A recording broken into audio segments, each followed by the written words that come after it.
Et on est live depuis les Jardins de la Santé où je suis de retour depuis ce matin, après avoir passé une petite semaine à Marrakech pour notamment y offrir un séminaire d'initiation à l'art de la connexion au moyen du tango argentin. Et puis là, je suis de retour au Jardin de la Santé pour finir de ramasser mes affaires, car figurez-vous que je quitte ce magnifique lieu après, je crois, 2 mois et demi, je n'ai même pas compté. On est en juillet, je crois que j'ai dû arriver vers mars la première fois. L'étape 0, c'était en mars, il me semble, et puis ensuite voilà, donc quasiment 3 mois, 3 mois et demi, 3 mois et demi. Et donc j'étais en train de ramasser ma tente, et ce faisant, j'ai eu l'intuition qu'il fallait que je fasse attention aux scorpions. Et grand bien m'en a fait, car au moment où j'étais en train d'observer le sol, en voyant pour le coup euh, des scarabées, il y a un magnifique scorpion qui me pique à cet instant précis. Il m'a piqué sur le pied, forcément, vu que je suis pieds nus, comme d'habitude. Il m'a piqué juste là. D'ailleurs, ça, génial, ça n'a même pas enflé. Ça n'a même pas enflé. J'ai respiré très profondément. 6 respirations entrantes pour activer mon système nerveux orthosympathique. 6 respirations. Et ensuite 2 sortantes. J'ai fait cette respiration, on va dire, euh, inifuge pendant, je sais pas, de longues minutes, avec beaucoup de vibrations de la voix. Puis j'y ai également passé un petit peu c'est un rumex, c'est une oseille je crois que ça s'appelle l'oseille d'Amérique. Je vous la montrerai tout à l'heure. J'ai également pris un petit peu des feuilles de cette oseille-là qui pousse vraiment dans les environnements désertiques. Je l'ai broyé entre mes mains et je l'ai passé sur la blessure. Et je ne sais pas pourquoi, mais j'ai l'intuition qu'il fallait que j'aille manger les oranges. Donc j'ai mangé beaucoup d'oranges, beaucoup de vitamine C.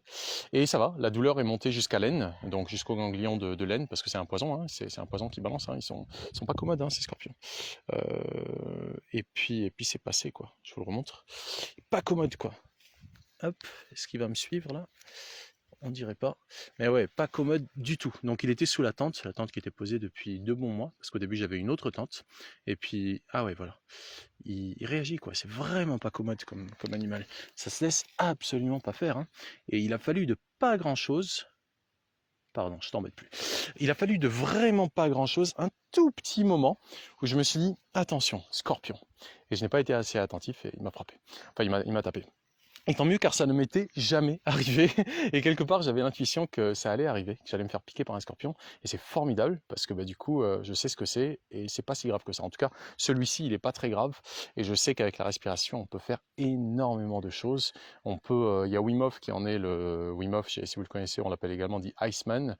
Il en est l'exemple vivant qu'avec la respiration, avec finalement juste l'utilisation des ressources naturelles du corps, de mobiliser en fait notre système nerveux en vue de lutter contre un état de stress qui soit dû à un poison, qui soit dû à un manque d'oxygène pour le coup, ou à une température excessive ou trop faible, on a la capacité de vraiment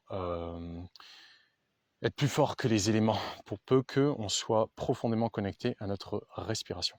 Donc bref, aujourd'hui je vais vous parler donc des Jardins de la Santé et donc de cette potentiellement dernière étape ici au Jardin de la Santé. C'est pour ça que je ramassais tout ça. Ça m'emmerdait, j'avais pas envie de le faire, je me disais je vais la laisser, etc. Mais bon, il s'avère que je vais vous montrer également ce qu'on a accompli ici, parce que voilà, c'est mon dernier jour, je pense que je vais prendre la route là ou bien très tôt demain matin.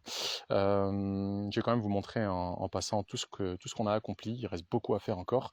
Mais voilà, c'est certainement ma dernière étape avant un certain temps ici. Hop là! Donc là, c'était là que j'étais. J'avais une grande tente 4 places, donc avec 2 trucs, ce qui me permettait d'avoir mes affaires d'un côté et puis moi de dormir de l'autre. On le voit là-bas, le truc où j'étais, moi. D'ailleurs, c'est très intéressant parce que, ah ben, là, j'ai oublié, j'ai également une première aujourd'hui, c'est que je vous fais ce live avec un nouveau téléphone. Il est pas nouveau, il est ancien, mais il est nouveau par le fait que je l'utilise. Mais c'est un vieux téléphone que je n'utilise maintenant que pour Instagram, en espérant que ça rentre bien au niveau de l'image. Voilà, génial. C'est intéressant parce que c'est là-bas que je dormais. Et là, on voit que c'est pas tassé. Donc c'est super noir là. Et puis là, pas du tout. Donc il y avait les 2 tentes et puis là, le patio au milieu où je peux poser par exemple faire je ne sais quoi.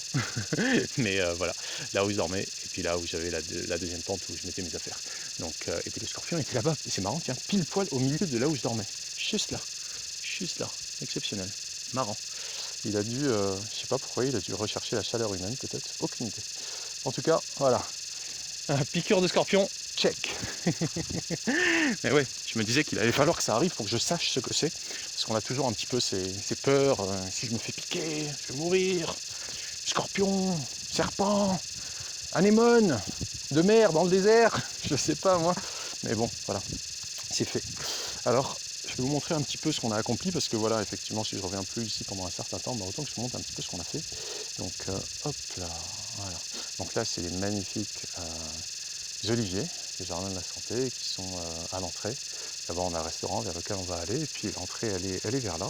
Et donc là, on a rajouté un nouvel espace de culture, quelques planches qui ne sont pas encore toutes semées, mais qui ont le mérite d'exister, et que je ne sèmerai probablement pas moi-même, car malheureusement, je vais vous parler dans un instant, il va falloir que je quitte ce lieu. Donc voilà, quelques planches, on voit qu'il y a quand même du chien à dents qui pousse, il y a vraiment tellement à faire. Une fois qu'on a commencé, il y a tellement à faire. Là, c'est des patates douces, bâchées comme ça, c'est Guillaume de l'Aloe de Gafaï qui m'a enseigné à faire ça, c'est bâcher, mettre de la paille, et puis faire des trous dans la bâche pour faire passer la patate douce. Il y en a un certain nombre qui sont morts, mais il y en a un là qui subsiste. Donc j'ai pas le temps d'en refaire plus, j'en ai planté d'autres là tout à l'heure, là, il y a 10 minutes là, un quart d'heure, j'en ai planté d'autres là, mais sans les mettre sous la bâche parce que j'avais pas l'équipement. Pas trop le temps là. Et donc on en a fait d'autres là, des planches de culture ici, là, juste en face des jardins. Donc ça c'est une. Ça c'est une. Ça c'était une courgette que j'avais cueillie juste avant de partir à Marrakech, mais que j'ai laissée dans la voiture et qui a commencé voilà quoi, à se ramollir. Donc je vais la laisser là pour qu'elle se composte toute seule. Ça va retourner à la terre. Et donc voilà quoi, un magnifique plant de pastèque là qui est en train de prendre sa place. Magnifique plant de courgette là, très intéressante d'ailleurs cette courgette parce qu'elle court, contrairement aux autres courgettes. Il me semble que c'est une courgette, peut-être que je me trompe, je ne sais pas. Les courges se ressemblent tellement toutes. Et voilà, ça c'est de la tétragone qu'on a plantée là. D'ailleurs, ça c'est du pourpier également qu'on a planté là. Ça c'est également une courge, là, une grosse courge qui était en train de se pourrir dans la voiture, qu'on va composter là, idem pour la courgette, les choux, tomates, tout ça, donc voilà, pourpier, tétragone. Et puis là, donc on a ici, tout le long de cette bordure, on a commencé à installer du pourpier et de la tétragone pour que ça pousse de partout. Voilà, ça c'est le pourpier, typiquement, ça c'est la tétragone. Pourpier et tétragone, dès lors qu'il y a un petit peu d'eau, ça devient énorme et c'est génial dans les jus, ça, ou même en salade. Donc voilà, toute cette bordure là, bien qu'il y ait de l'herbe, etc., ben ça va être tout rempli de pourpier et de tétragone, ça va être super joli, alors que c'était tout vide jusque-là. Il y a ce petit passage en pierre là que j'ai commencé à faire pour qu'on puisse justement, en arrivant du restaurant, marcher et puis aller tout le long là-bas jusqu'à là d'où on vient, en fait, avec ces trucs-là qui commencent à se remplir. Donc voilà, ça c'est un des chantiers, un des nombreux chantiers que j'ai participé, que j'ai contribué à initier, et qui nécessite énormément de travail bien sûr. Donc tout ça c'était censé être fait par les bénévoles dont je fais partie. Et la raison de mon départ en fait c'est que le monde dans lequel on vit est un monde de faux semblants où les individus se soumettent en croyant qu'ils n'ont pas d'autre choix. Je suis respectueux, je suis plutôt, je ne vais pas dire bien élevé, mais je suis plutôt correct, j'estime être quelqu'un de plutôt correct, de plutôt juste. Mais il y a un truc que je ne tolère pas, c'est l'autoritarisme. Et ça depuis toujours, depuis tout petit, depuis que vraiment, depuis que je comprends, depuis que je comprends que certains trucs sont pas justes. Par exemple, je me souviens d'une maîtresse à l'école, je devais avoir 4-5 ans, qui m'a dit, je lui ai demandé un truc, elle m'a dit va voir la bibliothèque si j'y suis. J'ai été à la bibliothèque, il n'y était pas. Qu'est-ce qui se passe? C'est pas juste. Donc depuis que je comprends que les gens peuvent être injustes, j'ai du mal avec l'autoritarisme, j'ai du mal avec l'abus, j'ai du mal avec tout ça. Et donc, avant de vous en dire plus, laissez-moi juste vous montrer un petit peu ce labyrinthe là, qui était là déjà quand je suis arrivé, où il y avait déjà de la tomate, tout ça. On a rajouté des courges slawi. Là, vous regardez ce truc là qui est en train de monter, là aussi. et surtout là-bas. Et regardez-moi cette magnifique courge. Ça s'appelle donc une courge Taoui ou comment ça s'appelle encore courge longue de Sicile ou je sais pas quoi, longissima, courge longissima. Et c'est impressionnant parce qu'il y a une semaine, ce truc-là, donc un peu moins d'une semaine, quand je suis parti là vendredi dernier, elle était toute petite quoi. Elle était vraiment comme ça, elle était comme celle-là. Pourquoi elle est montée quelqu'un a dû la faire monter. Regardez-moi celle-là là aussi, là, énorme. Énormissime. Ouais, celle-là, comment elle a fait pour monter là-bas? Elle descendait, hop, descend petite, hop, voilà. Elle était comme ça. Donc elle était vraiment comme ça. Et ça, c'est en l'espace d'une semaine. Même pas une semaine, quoi. 6 jours. Donc là, il y en a de partout. C'est énorme les courges Taoui. J'adore. Ça pousse super vite, c'est bon. C'est excellent. Donc là aussi, un magnifique poivron, là, qui est en train de. Il est super à l'aise, là. Il est super. Ah merde, pourquoi elle s'est cassée, elle? Comment ça s'est produit, ça? Ah, ça s'est cassé à cause du poids, on dirait. Là aussi, ça se casse à cause du poids. Ah bah merde. Bon, ben, ça va faire des poivrons à déshydrater. Je reviendrai plus tard. Bref, voilà. Là, on a paillé de partout. On a doublé au niveau de l'irrigation pour que ça irrigue de partout. Désormais, en fait, on n'arrose plus en journée. C'était un truc qu'ils faisaient avant, qu'ils arrosaient en journée. Voilà des magnifiques petites courgettes là. C'est d'ici que j'avais pris les courgettes de là d'ailleurs. J'avais pris les courgettes là que je vous ai montré, que j'ai mis à composter. Donc ça pousse super rapidement ces courgettes et c'est génial. Et là d'ailleurs on voit, je crois que ce sont des melons. Voilà, magnifiques melons. Enfin pas je crois, je sais que c'est des melons. Donc ils sont en train là de pousser, qui seront certainement prêts dans peut-être un mois je crois. J'en sais rien en fait, j'en sais trop rien. Mais c'est pas, ils sont pas prêts encore. C'est certainement pas la semaine prochaine qu'ils le seront. Par contre les courgettes elles le sont. Les courgettes là, aïe, ça pique hein. Ouh, ça pique vraiment les feuilles de courgettes. Voilà. Donc voilà, on a amélioré, on a tout paillé, on n'arrose plus en journée et tout pousse à fond parce que voilà, c'est paillé, donc l'humidité reste constante et on peut planter tout plein de trucs. Là, il y a des en principe, il doit y avoir des radis ici qui ont été plantés, je les vois pas pousser d'ailleurs. Mais voilà, on a fait un paquet de trucs. Il y a bien évidemment le potager en carré à la française, là, selon la technique d'Anne-Marie Nagé-les-Seines, hop, qui est déjà bien lancé. Il y a encore beaucoup de semis à faire, je vous montre. Il y a du coup cette infrastructure là qu'on va mettre pour mettre une canisse par-dessus avec ces trucs là pour qu'on puisse recouvrir pour lorsqu'il va faire super chaud et beaucoup de soleil en fait, pour pas que les cultures sèchent parce que ça peut être extrêmement rude ici en été, comme on peut le voir là sur ces fèves. Waouh, les jolies fleurs, magnifiques. Magnifique fleur. Donc voilà, ça peut être extrêmement rude en termes de. D'ailleurs ça. Non ça va, c'est un peu humide, mais ça aurait peut-être besoin d'être arrosé. Les zoyas sont encore pleines. Donc il y a de l'eau. Ça va. J'ai mis au point un nouveau système pour arroser. Je n'ai pas encore eu le temps de l'implémenter, mais en tout cas le matériel. Ah, regardez-moi toutes ces fourmis. Incroyable. Qu'est-ce que vous voulez? Allez-vous-en. Du balai. Donc ça va être en fait des petits tuyaux comme ça. Il faut juste que je prenne le temps de le faire. Donc des petits tuyaux au lieu qui est le système là. Ah, tiens voilà. Ils ont commencé à le faire les gars, mais c'est pas du tout au point. Pas ça du tout. Parce que j'ai dû les briefer rapidement avant de partir là vendredi. Et en fait ça va être ça là, au lieu qu'il y ait ça, on va brancher ce truc là avec le tuyau qui passe et qui rentre là par un trou comme celui-ci. Hop, qui rentre par un trou là, comme ça. Mais il faut que le tuyau soit un peu plus long. Et donc ça va directement remplir à l'intérieur. Il n'en a fait qu'un, à Vingid, le gars qui est dans les jardins ici depuis 15 ans, qu'il est là. Donc c'est ça l'idée en fait, tout simplement. Et donc c'est Guillaume encore de la Louée d'Agafay qui m'a inspiré cette solution. Donc ici au Jardin de la Santé, ils avaient que du tuyau de 16 mm comme ça, et puis j'ai pu en trouver là via un mécanicien, même pas dans les trucs d'irrigation, là, tout ça d'agriculture. J'ai pu trouver un tuyau comme ça de 8 mm, je crois, c'est du 8 ou du 10, avec ces petits trucs là que j'ai pris d'un truc d'irrigation aussi. Donc voilà, il y a des solutions, tout s'améliore, ça va être de mieux en mieux, il va y avoir de plus en plus de cultures, etc. Mais voilà, en ce qui me concerne, moi je dois partir, et en fait, je dois partir pour la bonne et simple raison que il y a ce qu'on appelle des caïds. Vous voyez, vous connaissez le terme en français caïd. On dit caïd, il fait son caïd, ou c'est un petit caïd, je ne sais quoi. En fait, ça vient de l'arabe, ça vient de l'Empire ottoman. Le caïd, c'est un fonctionnaire qui a le rôle, disons,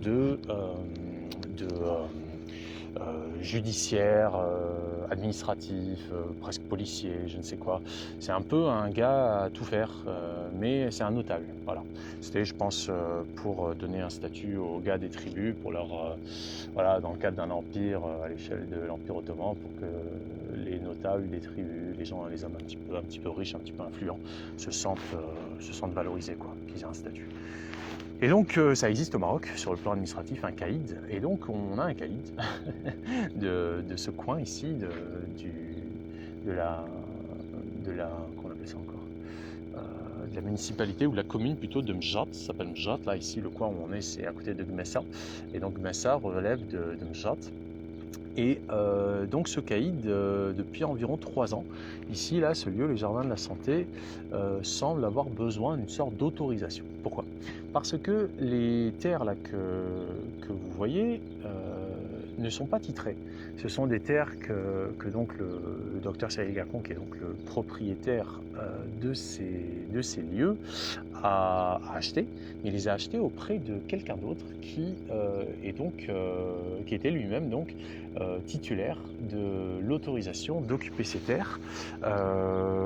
Tout cela étant à titre, on va dire, pas forcément en ayant un titre de propriété, mais en ayant un titre une autorisation, quoi. Une autorisation d'occuper les lieux. Tiens, regardez, ça c'est des concombres.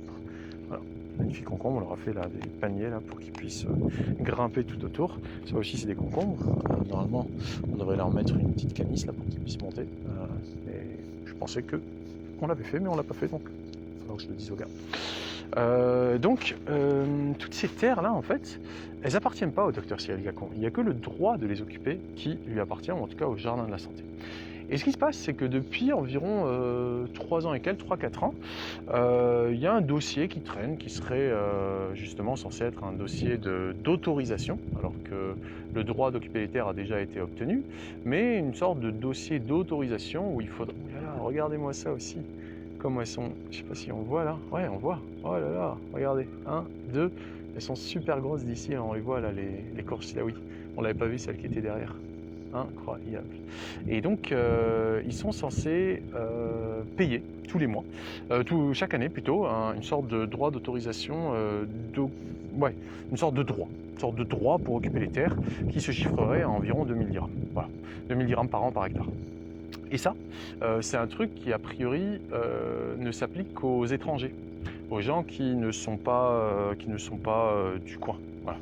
Quand on est du coin, quand on est un villageois, qu'on hérite ça de nos parents ou je ne sais quoi, on hérite de ce droit, ce qu'ils appellent Aradi Shumu, Aradi Soulalia, les terres, on va dire, communales, pour lesquelles on a une autorisation d'occuper le truc. Ben, les gars, ils revendent leur droit de l'occuper, parfois à des gens qui sont de l'extérieur. Et donc, ce qui se passe, c'est que pour les étrangers, que ce soit des étrangers qui ne sont pas marocains ou des étrangers qui ne sont pas de la commune, qui ne sont pas du coin, eh bien, il semblerait qu'ils demandent une sorte de droit de location, parce que ce sont les terrains du ministère de l'Intérieur, a priori, il faut dealer avec le ministère de l'Intérieur. Ils demandent un droit d'occupation du terrain, même si tu es propriétaire du droit, tu dois quand même le louer au ministère de l'Intérieur. Auprès du ministère de l'Intérieur, ils te reconnaissent comme étant toi, celui qui est autorisé à occuper le terrain, mais tu dois quand même leur payer un droit de location qui se chiffre a priori, d'après ce que j'ai compris, 2000 dirhams par hectare par an. Donc là, il y aurait 23 hectares, ce qui ferait, en théorie, 46 000 dirhams. Voilà. C'est aussi simple que ça. En principe, c'est aussi simple que ça. Les Jardins de la Santé ont leur autorisation d'exploitation qui a été octroyée par le ministère du Tourisme il y a quelques années déjà. C'est marrant parce que ça me lance vraiment au niveau du truc, mais je sais que le poison a été contenu parce que ça fait plus mal au-dessus, mais ça me lance toujours un petit peu ici. C'est vraiment très intéressant. Faut pas que j'oublie de vous montrer la plante, le fameux rumex là, l'oseille d'Amérique. Et donc, en théorie, c'est ça. C'est juste payer un droit de location auprès du ministère de l'Intérieur. Sauf que le caïd, qui fait son caïd donc, ça fait des mois que on essaye, enfin pas moi, mais le docteur Gacon et puis son assistant, bras droit, un peu homme de confiance ici sur place, Khalid qui s'appelle, gérant en quelque sorte, ça fait des mois qu'ils essayent de faire avancer le dossier et ça n'avançait pas. Ça n'avance pas en fait, ça n'avance toujours pas. Et donc il était censé venir, qu'ils discutent, etc. Mais ce n'est jamais clair. Et finalement, il devait venir, puis finalement il peut pas, puis il devait venir, puis finalement il peut pas, puis il devait venir, puis à chaque fois en fait on se prépare pour accueillir le caïd, le grand caïd, et puis il vient pas. Et finalement il a fini par venir. Et vous savez quand est-ce qu'il est venu? Il est venu lorsqu'il y avait eu deux vaillants bénévoles d'origine africaine, l'un camerounais, je pense, et l'autre centrafricaine, deux jeunes hommes formidables, vraiment formidables, Arido et Emmanuel, qui étaient là avec Alain et Marie-Christine, qui sont deux retraités français, deux amis retraités français qui sont d'Agadir, avec qui on est venu ici la première fois, avec qui on a commencé tout ça, avec qui on a commencé, Alain et moi, à faire ces... maintenant j'oublie en fait que j'ai une caméra qui me peut montrer derrière, avec qui on a commencé à faire ces planches de culture là, de potager en carré à la franco-marocaine. On a créé entre guillemets ce modèle ensemble avec Omar, le maçon des jardins. Voilà, on a bossé ensemble, on a vraiment fait tout ça ensemble, initié tout ça ensemble. Eh bien, Alain et Marie-Christine, il y a 2 mois, un truc comme ça, ou 1 mois et demi, sont partis d'ici en jurant qu'ils ne reviendraient jamais. Pourquoi? Parce que Khalid est là. Et Khalid s'est vraiment comporté d'une manière avec eux qui n'est pas juste. Et pourquoi? Parce que le caïd s'est comporté d'une manière qui n'est pas juste. Selon les lois, disons, de la bienséance humaine. Mais selon les lois de l'administration, on va dire, qui s'appliquent aux personnalités juridiques, il semblerait que c'est tout à fait normal, t'es un sans-papier, t'as pas le droit de rester dans ma circonscription. En tout cas, il semblerait que ça marche comme ça. Et donc, Emmanuel et Arido sont, selon les lois du pays, en situation irrégulière, pour la bonne et simple raison que l'un a un passeport et pas de titre de séjour, et l'autre il a un passeport et un titre de séjour en tant que réfugié, asile politique ou je ne sais quoi, mais son titre de séjour a expiré. Et donc Khalid a appelé Alain et Marie-Christine en leur disant qu'il fallait illico presto qu'ils partent. Qui quitte les jardins de la santé, il n'est même pas venu leur dire en personne, il les a juste appelés et il a dit voilà, il faut partir. Donc ça les a tellement choqués qu'ils m'ont écrit le lendemain en me disant écoute, nous c'est terminé, plus de jardin de la santé avec ce grossier individu. Et donc, le résultat, c'est que il y a beaucoup de choses qu'on avait initiées et qui aujourd'hui, moi tout seul, je peux pas. Les gars qui bossent ici, il y en a 5, un cinquième là qui est juste à la tâche, un peu à la tâcheron, normal qui est le meilleur d'ailleurs, enfin le meilleur qui est le maçon, qui est extrêmement dynamique, etc. Je lui dis un truc immédiatement il percute, donc c'est un pur bonheur de bosser avec lui, mais lui il n'est pas employé. Et donc il y a tellement à faire et on ne peut plus les faire. Et pourquoi? En raison de la corruption, tout simplement. La corruption de quoi? La corruption des cœurs, tout simplement, qui sont corrompus par la peur, par la culpabilité. Et donc dès lors qu'une autorité autoproclamée, une pseudo-autorité, qui en fait une autorité, qu'est-ce qu'elle fait? Une autorité, elle autorise, une autorité, elle n'empêche pas. Dès lors qu'il y a une autorité qui se met à imposer, à restreindre, à empêcher, c'est pas une autorité, c'est l'autoritarisme. C'est une autorité imposée, c'est une autorité artificielle. L'autorité, c'est naturel, l'autorité, ça autorise. Donc on s'est retrouvé en fait à être complètement handicapé en ayant perdu 4 bénévoles d'un coup. Et surtout, le caïd, figurez-vous, le soir même, il s'est amené. Le soir même, ce jour-là, le soir même, il est venu. Il est venu et il s'est dit, oula, je vais voir ce qui se passe de l'autre côté là-bas. Il y a des trucs. Parce qu'en plus, on l'a appelé. Karima, qui est la jeune femme qui travaille ici à la cuisine, a pris son numéro de ce qu'on appelle le Mqaddam, qui est une sorte de comment on appelle ça encore, une sorte de, j'ai oublié comment on appelle ça, mais un indique, voilà, c'est un indique, c'est un indicateur, c'est un gars qui est dans tous les douars, les villages, et c'est le gars qui va faire remonter les infos au caïd et à ses équipes. Et donc le Mqaddam, Karima a pris son numéro le numéro du caïd de chez le Mqaddam et elle l'a appelé et elle lui a dit pourquoi ci, pourquoi ça. Donc moi aussi je lui ai parlé et donc il est venu le soir, Et on a discuté, on a eu une conversation très cordiale. Il a expliqué sa position comme quoi lui c'était la sécurité qui primait avant tout et qu'il fallait qu'ils assurent notre sécurité, que si on avait des gens qui n'étaient pas en règle, c'était très dangereux, que si quelqu'un venait à mourir ici, que ça pouvait poser de gros problèmes, etc., etc. Et que donc tout ça, c'était pour notre sécurité. Alors bien évidemment, je l'ai remercié, j'ai apprécié son, comment dire, sa bienveillance à notre égard, de soi-disant nous protéger pour notre sécurité, et qu'il fallait absolument qu'il sache tous les gens qui sont là, etc. D'ailleurs, comment ça se fait qu'il ne savait pas que je suis là, qu'il ne savait pas que Karima était là, etc. Je lui ai dit, mais en fait, on ne nous a rien demandé parce que moi, je suis là en tant que bénévole, tout simplement. Et donc, bénévole, il n'a pas compris ce que c'était. J'ai dit, bénévole, je ne suis ni client, ni salarié, ni quoi que ce soit. Je suis juste là parce que j'ai la bonne volonté d'être là et on a la bonne volonté de m'accueillir en tant qu'être humain, ni en tant que client, ni en tant que salarié, ni même en tant que personnalité juridique, juste en tant qu'être humain, ni en tant que personne juridique, personne morale ou personne physique, peu importe. Il n'y a pas de contrat, il n'y a que la bonne volonté, le désir, tout simplement, l'envie. Voilà. Et ça a été un concept qui l'a choqué en fait, il n'a pas trop compris. Il est revenu une deuxième fois, donc on s'est quitté de manière cordiale, c'est Ali FM. À la prochaine, Inch'Allah, on reste en contact, on a échangé les numéros. Il est revenu une semaine après. Il a ramené 2 copains caïds à lui. Des copains caïds qui venaient d'ailleurs donc d'autres caïdas, parce que je sais pas, à chaque fois qu'il y a un truc, il y a un caïd quoi, à chaque commune. Et donc il a ramené ces 2 copains, et ils sont venus, ils se sont installés comme des clients. Et donc ils sont rentrés sans prévenir, ils se sont installés comme des clients, et on leur a servi à manger, etc. Ils ont demandé s'il y avait une télé. On leur a dit non, qu'il n'y avait pas de télé. Donc ils ont sorti leur téléphone et ils ont regardé le match. Il y avait un match de foot apparemment. Et voilà, quoi, comme tranquillou, hein, on rentre comme dans un moulin. Et donc on a encore un petit peu discuté. Il ramenait ses copains pour faire un tour là. Pas de mal particulier à cela, n'importe qui peut venir, hein, s'il veut venir prendre un verre, manger un truc, il n'y a pas de souci. Mais voilà, on a encore un petit peu discuté. Et là, il semblerait qu'il ait fini par se faire une idée à mon sujet.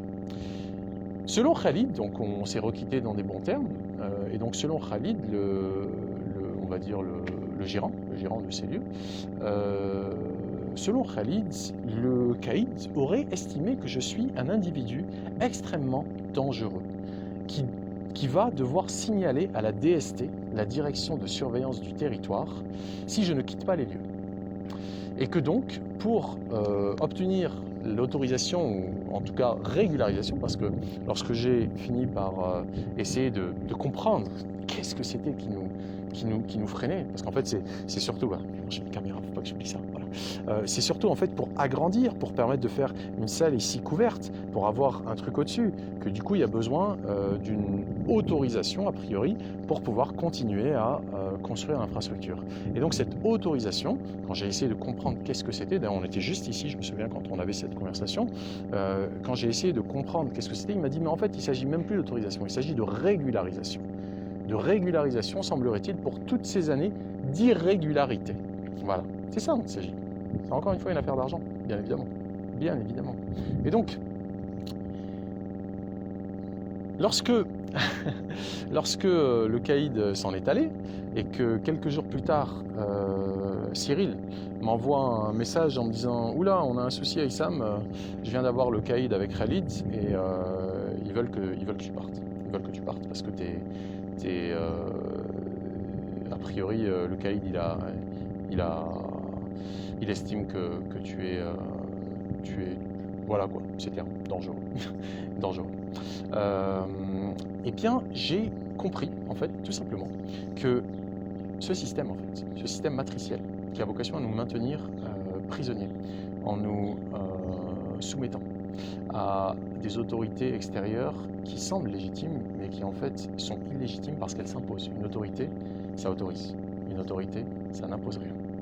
Et lorsqu'une autorité a vocation à protéger, une autorité a vocation à libérer, une autorité, parce qu'elle est légitime, on lui accorde naturellement de l'autorité. Naturellement. Pourquoi? Parce que c'est dans notre intérêt. Mais lorsqu'elle s'impose, lorsqu'elle empêche, lorsqu'elle elle est arbitraire et qu'elle ne tolère rien d'autre que sa loi, ce n'est pas une autorité. En tout cas, ce n'est pas une autorité légitime. C'est un manque d'autorité naturelle qui s'impose par de l'autoritarisme illégitime. Et donc, d'un commun accord avec Cyril, pas forcément avec Khalid, parce que pas évident de communiquer avec lui, qui a des choses extrêmement figées justement du fait de cette corruption par la peur et par la culpabilisation, qui sont des choses qui ne me concernent absolument pas.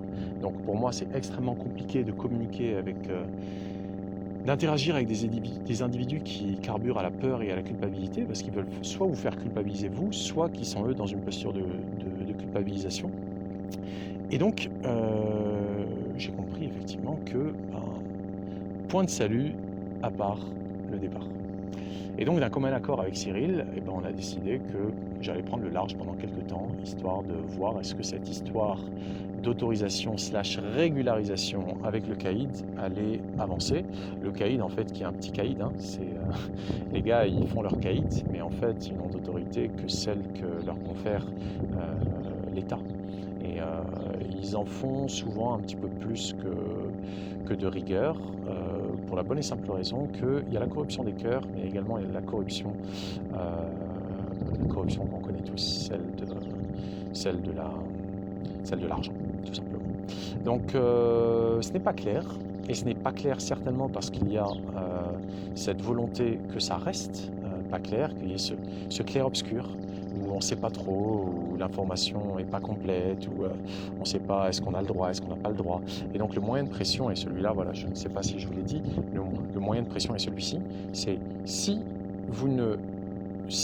cet individu, Aïssa Moubala, reste au Jardin de la Santé, avec ce statut bizarre là de bénévole, de je ne sais quoi, eh bien vous n'obtiendrez pas votre autorisation / régularisation.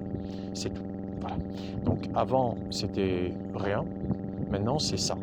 Déjà que les deux jeunes hommes là, qui étaient bénévoles, qui partent immédiatement, c'était ça le truc, là tout de suite ils doivent partir. Ensuite c'est Aïssa Moubala aussi, ça fait une dizaine de jours tout ça, hein, et j'ai bien évidemment ni peur, ni je ne me sens coupable, et d'ailleurs c'est précisément la raison pour laquelle j'en parle publiquement, parce que pour moi la meilleure manière de se protéger, entre guillemets, c'est d'être parfaitement intègre et transparent. Si on n'a rien à se reprocher, on n'a rien à cacher, comme on dit. Pour moi, le fait de parler de ça ouvertement, on dit bien, on ne lave pas son linge sale en public. Moi, je n'ai pas de linge sale. Je n'ai absolument aucun linge sale. Tout ce qui m'arrive, je peux en parler. Tout. Je n'ai rien à cacher. Donc, si quelqu'un se sent blessé ou trahi parce que une parole publique dérange, qu'ils prennent la parole également publiquement. Car lorsqu'on se retrouve face à un excès d'autoritarisme et que le rapport de force est déséquilibré, on ne peut pas faire résonner une autorité qui s'impose. On ne peut que s'en référer, entre guillemets, à l'opinion générale. Exposer les choses au grand jour et laisser chacun se faire son opinion, sa propre opinion. Donc moi c'est comme ça que je procède, dès lors que j'ai affaire à comme j'avais pu le faire au Carrefour, comme vous l'avez vu pour certains il y a 1 an et demi maintenant, le temps passe, plus d'1 an et demi.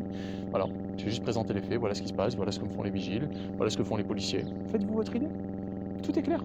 Donc, pour moi, je n'ai absolument rien à me reprocher, et ce que je fais dans ce lieu, je trouve ça formidable, ça me plaît, ça me convient, ça me va. J'ai pas besoin d'argent pour faire ça. C'est développer ces potagers en carré. D'ailleurs, c'est pour ça que je suis allé à Marrakech, c'est pour ça que j'ai offert à la base les ateliers là, de tango. C'était pour aller chercher de la chaux, pour qu'on puisse terminer ces trucs, qu'on puisse réparer ça là qui est abîmé, et aller chercher de la chaux pour pouvoir faire ça. C'est pour ça en fait. Puis ça me plaît également le tango, donc voilà, j'ai fait. D'ailleurs, tiens, en passant, avant que j'oublie, voilà le fameux remix là, dont je vous parlais, la fameuse mosaïque d'Amérique, dont les feuilles là, commencent à vraiment se dessécher. Donc là, on voit ces petites fleurs qui sont en train de tomber au sol, avec des petites graines dedans, et puis les graines sont plus je l'espère, un petit peu plus sur soi. Donc voilà, celle-ci elle a un petit peu de feuilles, et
nous empêcher de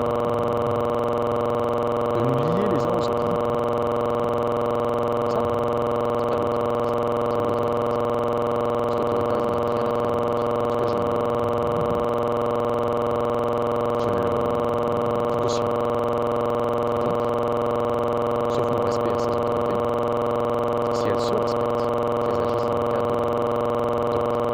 si j'ai fait quoi que ce soit d'illégal, on va en justice. Si en revanche, c'est ma liberté d'être, ma liberté d'opinion, ma liberté d'expression qui dérange un pays, deux ou trois, ou quatre, ou cent, ou mille, qui regardent en nous-mêmes qui sont, qu'est-ce qui les dérange? Si c'est des êtres libres, souverains, dignes, qui s'expriment librement, sans offenser qui que ce soit, en disant les choses telles qu'elles sont, où est le mal? S'il y a un mal, qu'on me le montre, surtout qu'on me le démontre en justice. Donc voilà où j'en suis, mais bon, je vais quand même quitter les jardins de la santé parce que c'est important de le respecter. Il y a une stratégie là qui est répondre sur le technique. Ok, on fait comme vous voulez, on crée pas de planche, le XM a été viré, maintenant donnez-nous les autorisations, parce que là, en termes de développement commercial, en fait, moi je me suis là, ça fait qu'il y avait des clients qui allaient venir.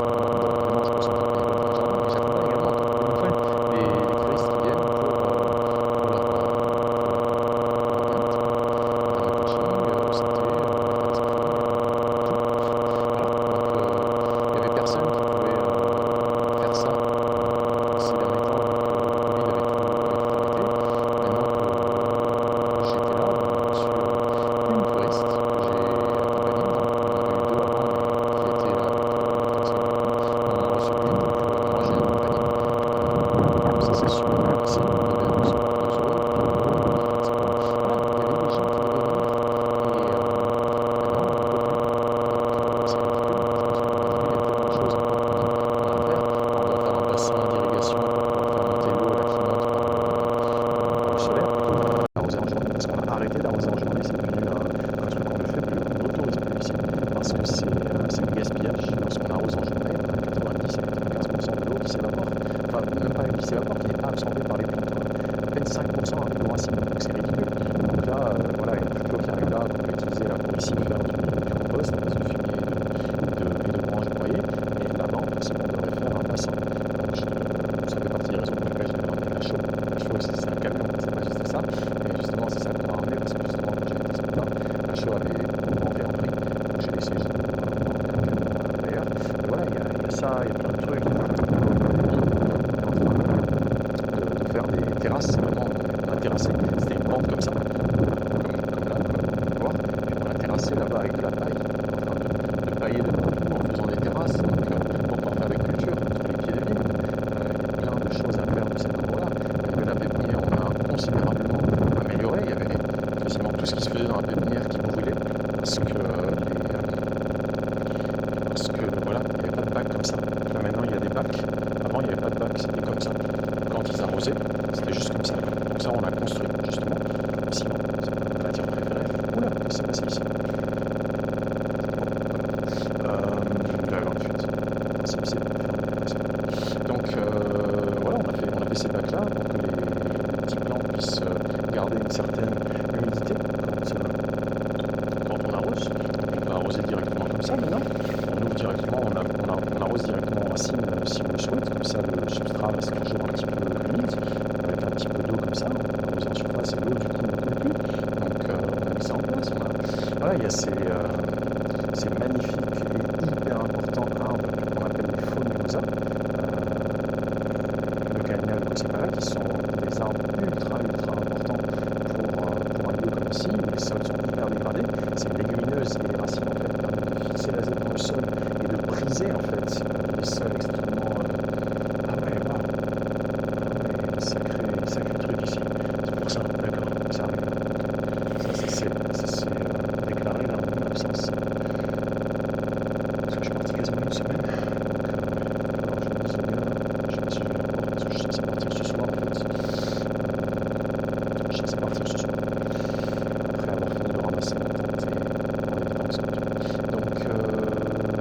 ça aussi qu'on a fait, un endroit pour ranger les graines. Il n'y avait pas tout ça. Donc on a fait des petits rangements là. Je n'ai même pas fini d'ailleurs de ranger les graines.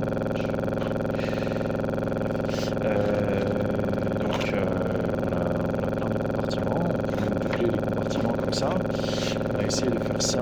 Voilà, par exemple ici pour les graines de coriandre, comme on en a beaucoup, et ben on a ouvert le compartiment. Et donc on peut faire ça pour. Donc c'est hyper ingénieux. Il y a 320 petits compartiments comme ça. Donc on va pouvoir mettre toutes nos nombres. C'est un bordel ici qui était juste jeté. Et puis voilà, il y a plein de choses encore à faire. Mais bon, pour l'instant, je ne vais pas le faire. Et c'est pas grave, je vais me consacrer à autre chose. Mais, ah tiens, les betteraves, on va devoir sortir bientôt. Je pense qu'elle est prête à sortir. Elle devrait la sortir. Donc, il y a énormément de choses à faire.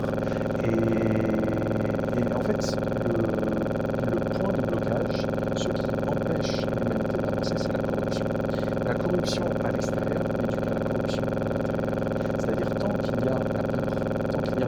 Tenez, ça c'est de l'urine. L'urine est souvent, on va dire, diabolisée. Oui, c'est un excrément. Non, ce n'est pas un excrément. L'urine, en fait,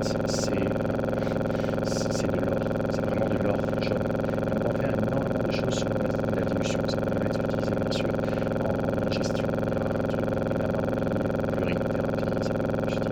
Donc, un des reproches qui avait été fait par le Khalid, c'est que j'utilise mon urine, oui, j'utilise mon urine.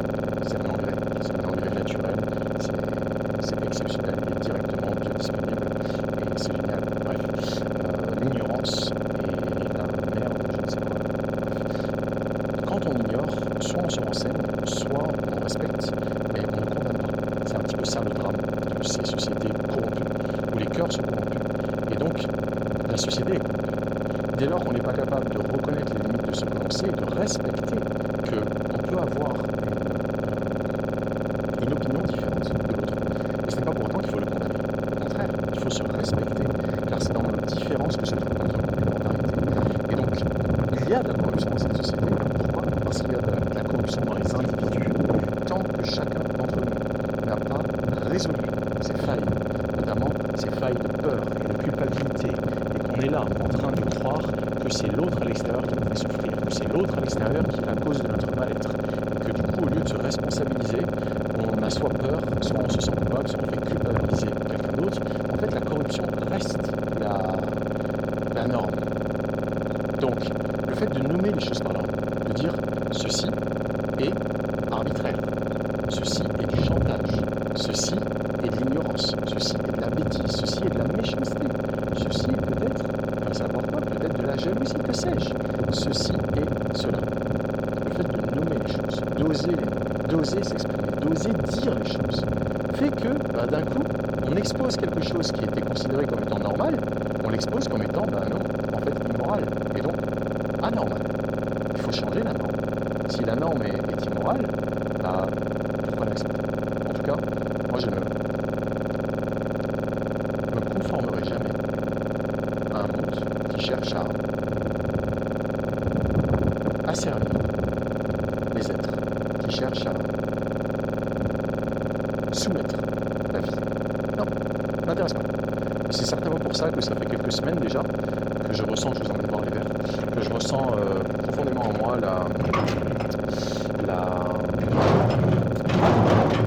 comment dire, ouais, l'urgence de renoncer à ce monde en fait. Je vais pas me suicider, vous inquiétez pas, mais l'urgence de sortir de ce monde, sortir de cette civilisation dégénérée en fait, où il n'y a plus rien disons qu'on n'accorde pas leur priorité aux choses qui en ont, aux choses qui ont vraiment de l'importance. La plupart des systèmes accordent la priorité à ce qui est futile, et surtout à ce qui est débilitant, ce qui rend faible et idiot, incapable, impuissant, dépendant, que ce soit au niveau de la santé, que ce soit au niveau de l'éducation, que ce soit au niveau de l'alimentation. Ce système ne veut pas d'être autonome. Ce système ne veut pas d'être qui s'assume, qui n'ont pas peur. Ce système veut se mettre par la peur et par la culpabilisation. Et je ne peux pas vivre comme ça. C'est impossible. Enfin, c'est impossible pour moi, tout simplement. Je ne peux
je préfère encore aller dans un environnement qui n'est pas dit civilisé, où, entre guillemets, ma vie peut être en jeu à chaque instant, mais je peux vivre et non pas survivre en ayant l'impression que c'est ça la vie. Donc, c'est autre chose, mais très honnêtement, je préfère encore me confronter à la difficulté de la nature et à l'importance de comprendre ma nature à moi pour m'adapter à la nature que avoir collectivement le ciel, l'ignorance, la méchanceté, un manque d'intégrité et de l'autoritarisme. Ça ne m'intéresse pas, et l'intégrisme, on va passer. Bref, on en dit un peu plus. Allez, je vais monter vers. Donc ça avance. Commence à y avoir une très belle population, vraiment. Ils sont nombreux, il y en a quasiment partout. Je sais pas si je peux le dire aussi. Est-ce que je peux? Oui, je peux. Le lien est utilisé dans une autre application. On va le voir.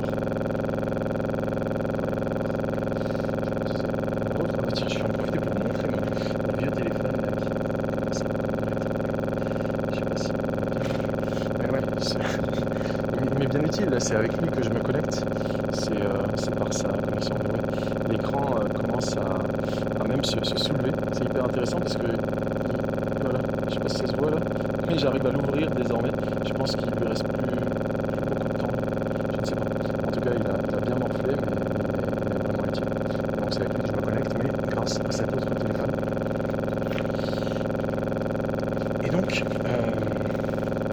donc ouais, il commence à y en avoir pas mal. Je vais voir si je peux vous en trouver là malgré la. Ah oui, j'ai dit que j'allais allumer. J'ai fini par. Voilà. On va procéder comme ça. Voilà. Donc, c'est pas partout. Regardez, ça grouille. Ça grouille. Je sais pas si ça se voit. Mais ça grouille. Regardez. Regardez-moi ça.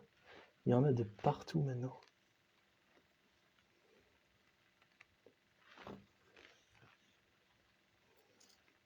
Il y en a des tout petits, des bébés, regardez. Ah non, ça c'en est pas un. Mais il y en a des tout petits, voilà. Là, il y en a un encore. Là, il y en a un.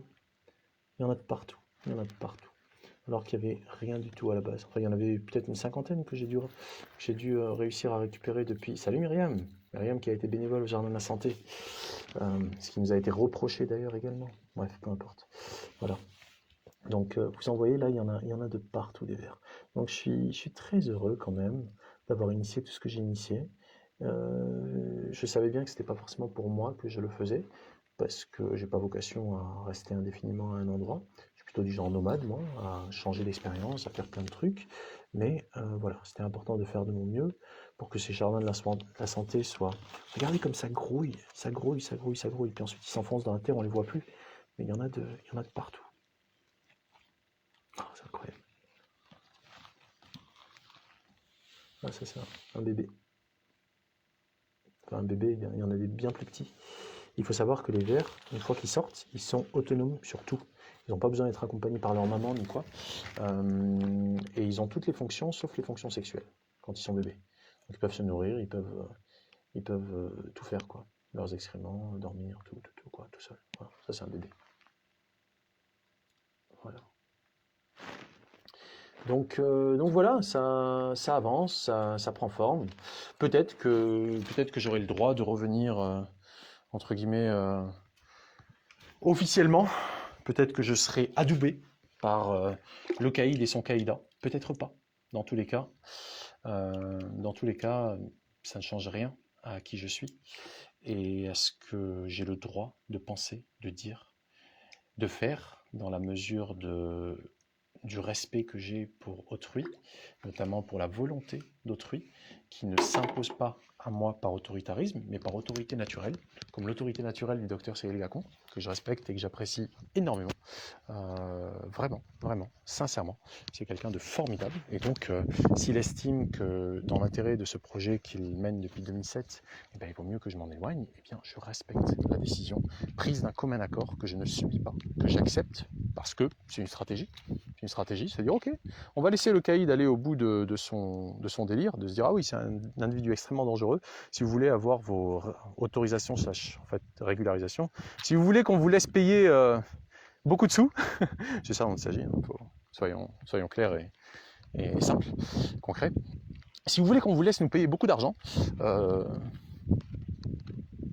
dirai pas plus, vous devez éloigner ce dangereux individu, sinon on va le signaler à la DST. Grosso modo, le propos qui fut tenu par Khalid au nom du caïd.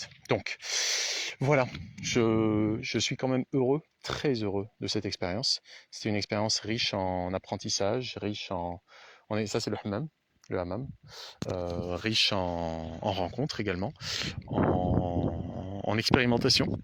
Ça m'a permis d'expérimenter beaucoup de choses.